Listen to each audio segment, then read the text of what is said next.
Hello दोस्तों, स्वागत है आप लोगों का फिर से एक न्यू वीडियो में। दोस्तों कैसे, उम्मीद है आप लोग अच्छे होंगे। दोस्तों चैनल पर नए तो प्लीज़ सब्सक्राइब करना।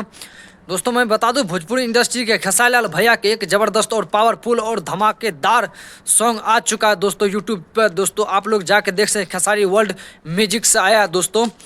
अगर बात कीजिए दोस्तों, जिस गाना का नाम है दोस्तों रंगबाज, और बहुत अच्छा और फारूक ये गाना है दोस्तों, प्रियंका राय के साथ है दोस्तों।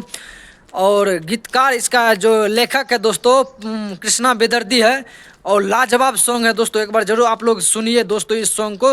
रंगबाज सॉन्ग है खेसारी लाल भैया का और लाजवाब सॉन्ग है। अभी जस्ट दोस्तों वो रिलीज हुआ था, अभी 2-3 घंटा हो चुका है दोस्तों। अभी लमसम में 3-4-5 लाख चला गया है व्यू। तो बताइए ट्रेंडिंग में जाएगा कि नहीं जाएगा, आप लोग कमेंट करना जरूर। खेसारी लाल के अगर आप लोग वीडियो देखते हैं तो प्लीज़ आप लोग कमेंट करना दोस्तों। ज़बरदस्त सॉन्ग है दोस्तों रंगबाज सॉन्ग। साइड में उसका मैं पोस्टर लगाऊंगा, आप लोग जरूर एक बार देखिएगा और इस गाना को सुनिए और ढेर सारा प्यार दीजिए। Love you.